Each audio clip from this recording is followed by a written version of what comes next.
Okay, so today we're going to dive into a blueprint that really tries to cut through all the noise around generative AI. Right. And this deep dive is for you if you're that person in HR or marketing or ops. You know you need to use this stuff, but you just feel that instant overwhelm. Mm-hmm. Our mission here is to understand the thinking that frames AI not as some terrifying new job, but simply as, well, the new Excel.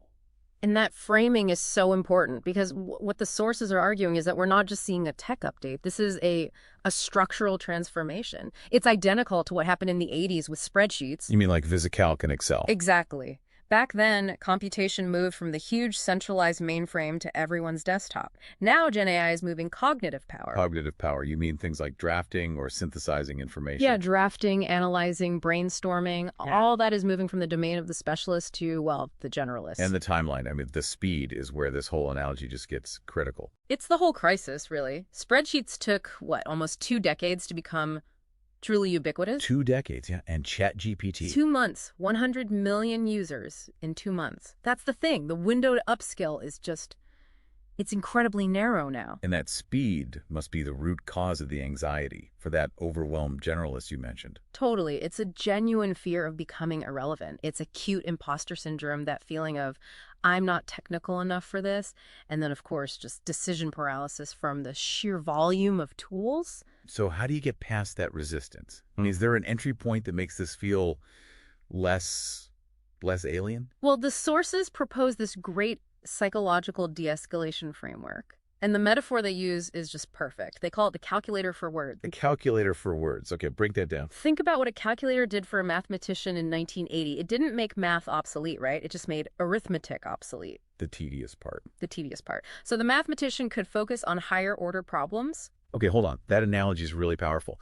So if arithmetic became obsolete for them, what's the equivalent for the marketer or the analyst today?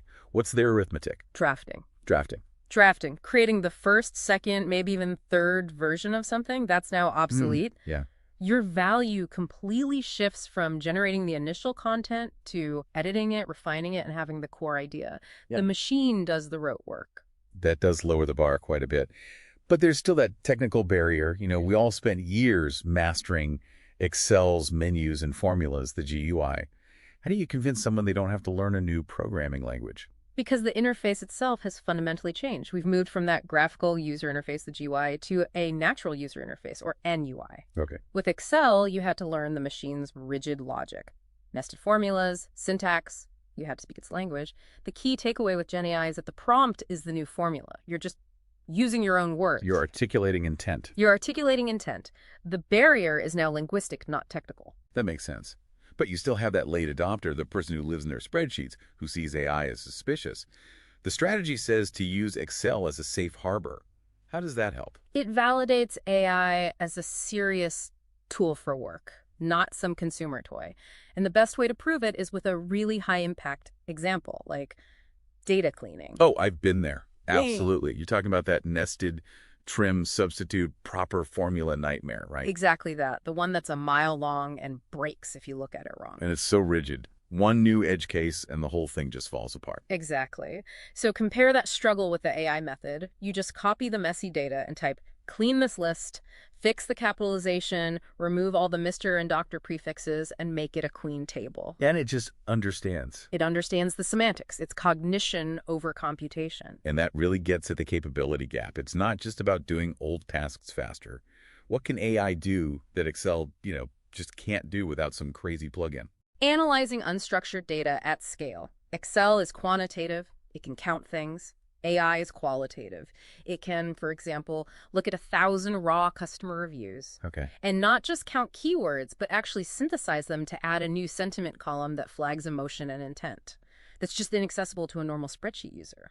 So if computation and now cognition are being democratized, the main skill isn't knowing how to calculate or even how to draft anymore. No. It's knowing how to ask the right question. The value is in articulating intent, in providing context, in refining. The human is the sharp-witted manager giving precise instructions. Which leads right into what has to be the most critical new skill for any knowledge worker, verification. Oh, absolutely. This is the big one. Excel is deterministic. 2 + 2 is always 4.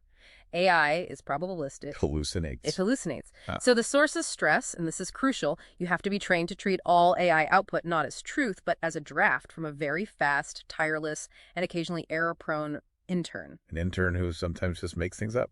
An intern who sometimes makes things up. Exactly. Your essential job now is checking that interns work. Because if you don't verify, you own the error. You own the error. That's the bottom line.